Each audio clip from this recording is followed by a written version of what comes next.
சூப்பரா இருக்கு. ஆமா அழகா இருக்கு. எங்கே போறோம் இப்ப? வெஜிடபிள்ஸ் வாங்கணுமா? வெஜிடபிள்ஸ் வாங்க போறோம் ஃப்ரெண்ட்ஸ். ரொம்ப இல்லை, கொஞ்சம் தான் வாங்க போறோம். ரொம்பவா கொஞ்சமா அங்கே போய் டிஸ்கஸ் பண்ணலாமா? ஆமா. ஏய் ஒழுங்கா போ, பார்த்து பார்த்து விழுந்துடாதம்மா.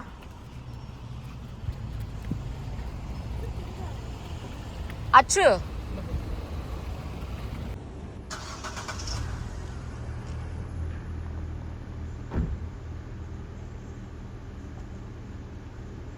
பௌர்ணமி இன்னைக்கு. நேற்று தான் அண்ணாபிஷேகம்.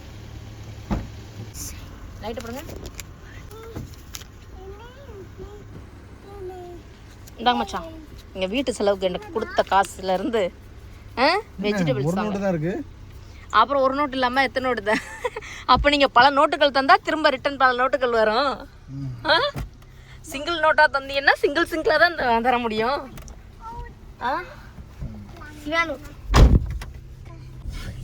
ரொம்ப நாள் ஆயிடுச்சுல வெளியில் வந்து. இந்த வெளியில் அன்றைக்கி சாப்பிட போனதுக்கப்புறம் வரவே இல்லை நான் வெளியிலேயே. அவங்களே வெஜிடபிள்ஸ் எல்லாம் வாங்கிட்டு வந்துடுவாங்க. செடி கீழே பக்கத்தில் அந்த ஓருக்கு பாருங்கள். எங்கடா அந்த காய்கறி கிடங்குன்னு ஒன்று வருமேடா. எங்கள் வீட்டுக்கு கீழே தான், அங்கே வீட்டுக்கு கீழே தான், அங்கே உள்ள காய்கறி கடையிலேயே வாங்கிடுவேன்.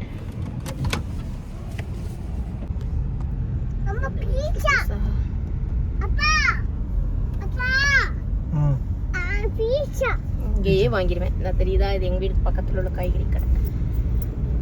வெஜிடபிள்ஸ் காமன் வெஜிடபிள்ஸ் மட்டும் தான் வச்சிருப்பாங்க. இங்கேயா கீரைலாம் இருக்காது? கீரை தேங்காய் அதெல்லாம் இருக்காது. முருங்கைக்காய் அது சம்டைம்ஸ் லூலூவில் தான் கிடைக்கும். வெளியில் மற்ற கிடைக்கிறது கஷ்டம்தான். அங்கே மார்க்கெட் போனால் கிடைக்கும்ப்பா முருங்கைக்காய், வாழைப்பூ, வாழைத்தண்டு இதெல்லாம்.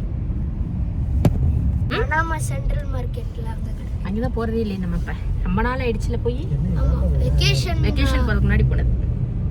இப்போ இந்த ஒரு பேக்கெட் காமிக்கிறேன் பார்த்தீங்களா, இது வந்து நம்ம ஊரில் மாவத்தல் போடுவோம்ல, மாங்காயில் வத்தல் போடுற மாதிரி. இது மாம்பழத்திலே போட்டிருந்தாங்க. மாம்பழம் அந்த நல்ல பழத்தில் போட்டிருப்பாங்க போல். இது வந்து ஒரு 1/2 kg தான். இது ஒரு ரேட்டை பார்த்தோன்னா ஷாக் ஆகிட்டேன். இது ஒரு நம்ம ஊர் அமௌண்ட்டுக்கு வந்து 1/2 கிலோ வந்து 750 ரூபாய்க்கிட்ட. அவனோட நம்ம ஊரில் ஒரு 2 கிலோ மாம்பழம் 50 ரூபா, 2 கிலோ மாம்பழம் 100 ரூபா நிற்கிற சீசனில் இது ஒரு 1/2 kg மாங்காய் வத்தல் இல்லை, மாம்பழம் அந்த இது பண்ணது 750 ரூபா 1/2 கிலோ. அப்புறம் எல்லா பொருளும் வீட்டுக்கு தேவையான சில திங்ஸ் எல்லாம் வாங்கிட்டு பில் போட்டாச்சு. அந்த பாக்கெட்டை எடுத்து பார்த்தா ஒரு சரி வாங்கலாம் இல்லை, வச்சுட்டு வந்துட்டேன். பார்க்கும்போதே நல்லா ஸ்வீட்டாக இருக்க மாதிரி தான் இருந்தது. இந்த ட்ரை ஃப்ரூட்ஸில் கிவி இதெல்லாம் போட்டிருப்பாங்கல்ல, அந்த மாதிரி மேங்கோவும் போட்டிருந்துருக்காங்க. சொல்லிட்டு கடைசியாக நிறைய வாங்கியாச்சு. அது எப்பவுமே அப்படி தானே. வீட்டில் கேக்கா வந்துடும். கீரை தான் 3 வெரைட்டி வாங்கியிருக்கேன். ஆமாம், பசலைக்கீரைலாம் வாங்கியிருக்கேன். பசலைக்கீரையா? ஊர்லலாம் அந்த கொடி மாதிரி பறந்து போவோம். முன்னாடி சின்ன வயசுல லிப்ஸ்டிக் ரெட் கலர்லாம் இருக்கும். பசலைக்கீரை ரொம்ப லாஸ்ட் வீக் கூட பேசணுமே அதை பற்றி. ஆமாம் ஆமாம். Okay okay. ஆமாம் வாங்கிட்டேன். அப்புறம் வந்து தண்டுக்கீரை. ஓகே. வெஜிடபிள்ஸ் எல்லாம் வாங்கிட்டு வந்தாச்சு. அப்புறம் பையனோட சைக்கிள் கொஞ்சம் ப்ராப்ளமாக இருந்தது. பிரேக்கெல்லாம் வந்து அத்து போட்டு வந்துட்டான் ஊருக்கு வர்றதுக்கு முன்னாடியே. அது சரி பண்ணாமலே கிடந்தது. ஊருக்கு போயிட்டு வந்ததுலேருந்து சைக்கிளே ஓட்டலாம், ஃப்ரெண்ட்ஸ் எல்லாம் ஓட்டுறாங்க அப்படி இப்படின்னு கத்திகிட்டே கிடந்தான். ஃப்ரைடே பார்த்து தரேன்டான்னு சொல்லியிருந்தோம். சரி ஃப்ரைடே விட்டுட்டிங்கன்னா நெக்ஸ்ட்டு ஃப்ரைடேன்னு சொல்லிடுவீங்கன்னு சொல்லிட்டு சைக்கிளையும் கொண்டு வந்து சரி பண்ணியாச்சு. நம்ம ஊர்லலாம் அந்த பஞ்சர் ஓட்டுறது, காற்றடிக்கிறது, ஏர் ஃபில் பண்ணுறது மாதிரி கடை இருக்கும்ல, அந்த மாதிரி கடை தான் இங்கேயும் இருந்தது. வாங்கிட்டு வந்த பொருளெல்லாம் எடுத்து வச்சிடலாம். இதில் எந்த சாமானும் வைக்காதீங்கன்னு தெரியல. பொறிக்கடலாம் ஊட்டி போட்டிருக்கீங்க. சரி காலையில் வச்சுக்கலாம். இப்போ லேட் ஆயிடுச்சுல. லேட்டாக வச்சுருந்தா எப்படி தக்காளி எல்லாமே அந்த இடத்துக்கு போனால் தானே கரெக்டாக இருக்கும். எவ்வளோ இருக்குது? இது 2 படி இருக்குமா? அவசரத்துக்கு இருக்குது. நல்லா இருக்குது. நின்றுக்கிட்டே எல்லாத்தையும் எடுத்துடலாம். வீலெல்லாம் கொடுத்துருக்காங்க. நல்லா எங்கே போனாலும் எடுத்துகிட்டு போயிடலாம். சைன் சைன் எடுத்து வச்சிடலாம். ஏன் மாஸ்க் வாங்கியிருக்கீங்க? மாஸ்கா? மாஸ்க்கு இந்த டைம் கொஞ்சம் விண்டர் சீசன்ல வீட்டில் முடிஞ்சா என்ன? ஆமாம். இது வந்து மைதாவே வாங்க மாட்டேன். தீபாவளிக்கு இந்த தடவை வந்து சுரியம் போடலை இல்லை, வடை, உளுந்த வடை, கடலை வடை, அப்புறம் இன்னொன்று ஏதோ ரவை பணியாரம் பண்ணிடணும். ஏன்னா சுரியம் வந்து வருஷத்துக்கு ஒரு தடவை தான் நான் செய்வேன். தீபாவளி டைமில் மட்டும் தான் அந்த மைதா வச்சு செய்வேன். சரி இந்த தடவை மிஸ்ஸிங் செய்யலை, அதனால் வந்து செய்யணும். அதுக்காக வாங்கினேன். டயட்லேயும் இருந்துக்கிறீங்க, மைதாவும் வாங்கிக்கிறீங்க, என்னத்த சொல்கிறேன். எல்லாமே நான் சாப்பிடுவேன், அளவாக சாப்பிட்ற மாதிரி தான் நான் பிளான் பண்ணியிருக்கேன். எதையுமே சாப்பிடாம ஃபாலோ பண்ணேன்னு வைங்களேன், 10 நாளில் அப்புறம் எல்லாத்தையும் ஹெவியாக சாப்பிட ஆரம்பிச்சிருவேன். ஓகே, இந்த கண்ட்ரோல் சுத்தமாக கண்ட்ரோலாக இருக்க முடியல. ஆனால் அப்படி இருந்தால் நல்ல விஷயம் தான், நல்லது தான். பட் நம்மளால முடியல, என்ன பண்ணுறது? அதனால 1-2 சாப்பிடுவேன். அப்புறம் ஃப்ரூட்ஸ், ஆரஞ்சு வாங்கியாச்சு. தக்காளி ரேட் தான் கொஞ்சம் கூட இருக்குல்ல, கிட்டத்தட்ட 100 ரூபாய், நம்ம ஒரு ரேட் 100 ரூபாய் கிட்ட வருது. இங்கே வந்து கவருக்காக புரிஞ்சிடும் 4 பொருள் எல்லாத்தையும் இருக்குது. இந்த கீரை தான் நிறைய வாங்கினேன். அப்புறம் எனக்கு வெள்ளரிக்காய், குக்கும்பர், பாவக்காய், அதெல்லாம் ஃப்ரிட்ஜுக்கு போயிடும். பாவக்காய், அந்த இதெல்லாம், வெங்காயம், அதெல்லாம் நின்றுக்கிட்டே வைக்க ஈஸியாக இருக்குல்ல. உருளைக்கிழங்கு, எல்லாத்துக்கும் நல்லா ஒவ்வொரு இது, உருளைக்கிழங்கு ஒன்று, வெங்காயத்துக்கு ஒன்று, சின்ன வெங்காயத்துக்கு ஒன்று, பூண்டுக்கு ஒன்றுன்னு.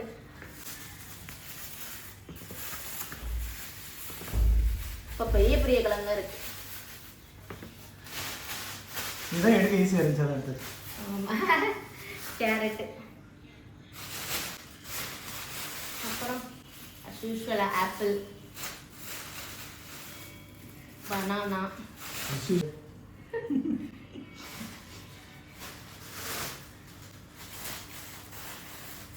ஐட்டம், கீ ரைஸ் இல்லை, கீரைகள். இது வந்து தண்டுக்கீரை.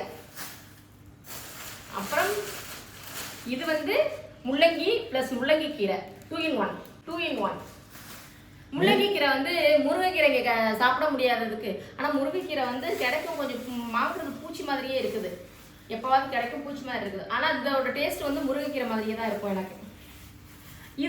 இதுதான் முளைக்கீரை, தண்டுக்கீரைன்னு சொல்கிறது. இது வந்து பசலைக்கீரைன்னு சொல்லுவோம்ல, நம்ம ஊரில் வேலியிலலாம், வீட்டில் வேலியிலலாம் படர்ந்து கிடக்கும் அந்த கீரை. இது உடம்புக்கு ரொம்ப நல்லது. அதனால பசலைக்கீரை கூட்டு வைப்பாங்க, சிறுபருப்பு, பாசிப்பருப்பு போட்டு கூட்டு வச்சா நல்லாயிருக்கும். அப்புறம் மல்லி, இது என்ன அவசரத்துக்கு வந்துருச்சு? என்ன இப்போ பொரியல் பண்ணுற மாதிரி எதுவுமே வாங்கல, எல்லாத்தையும் பார்த்தா கீரை தான். அப்புறம் ஃப்ரூட்ஸ் தான். இது பசலைக்கீரை வந்து கூட்டு பண்ணுவேன். இந்த பசங்க கீரையா தண்டுக்கீரை எதுவாக இருந்தாலுமே பொரியல் பண்ணுறதை விட பருப்பு பட்டை தான் சாப்பிட்றானுங்க. இது தண்டுக்கீரை, இதை பொரியல் பண்ணுவேன், இதை கூட்டு பண்ணுவேன், இதையும் பொரியல் பண்ணுவேன். இதை எப்படி பொரியல் பண்ணாலும் அவனுக்குலாம் கொடுக்குறது ரொம்ப கஷ்டம், கொஞ்சம் கசக்கிற மாதிரி இருக்கனால சாப்பிட மாட்டான். அவ்வளோதான். அப்புறமெல்லாம் வந்து க்ளீனிங் ஐட்டம்ஸ் தான். இதெல்லாம் வெயிட்டாக இருக்கு. தூக்கிட்டு வந்ததுனால தானே.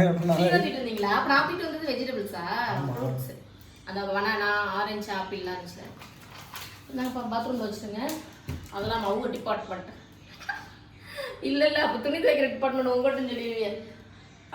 அப்போ நாங்களாம் இப்போ வாஷ் பண்ணுறேங்க. எங்கே வாஷ் பண்ணுறீங்க?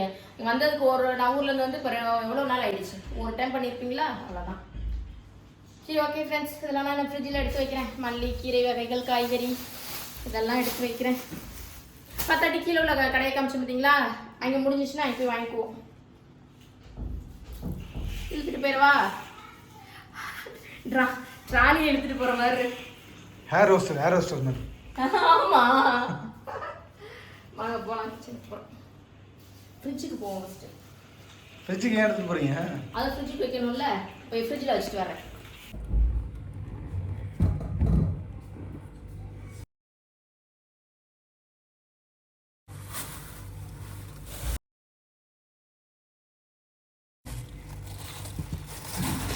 முட்டைக்கு வரலாம்.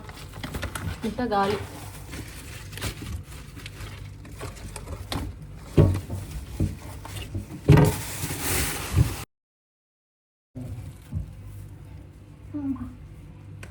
வேற என்ன, ஊர்ல இருந்து கொண்டு வந்ததுனால ஜாமான் எல்லாம் வந்து கொஞ்சம் பருப்பு ஐட்டம்லாம் ரொம்ப, இந்த மில்லட்ஸ் எல்லாம் சீக்கிரம் பூச்சி பிடிச்சுன்னு சொல்லிட்டு அதுவும் ஃப்ரிட்ஜில் இருக்கனால ஃப்ரிட்ஜு கொஞ்சம் நிறையா இருக்க மாதிரி இருக்கு.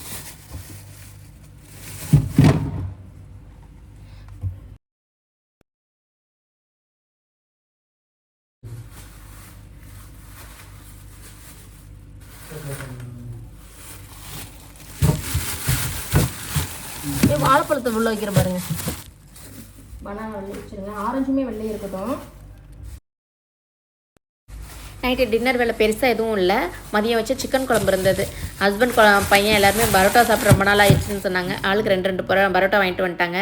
எனக்கு மதியம் கம்பு மாவு இருந்தது, பழைய மாவு அரைச்சது இருந்தது. மதியம் உள்ள சிக்கன் குழம்பையும் கம்பு தோசை 2 ஊற்றி நைட்டு டின்னர் சிம்பிளாக முடிச்சாச்சு. வேலை இல்லை. போங்கப்பா மௌனே இருந்தா எடுத்துட்டு போய் சாப்பிடுங்க.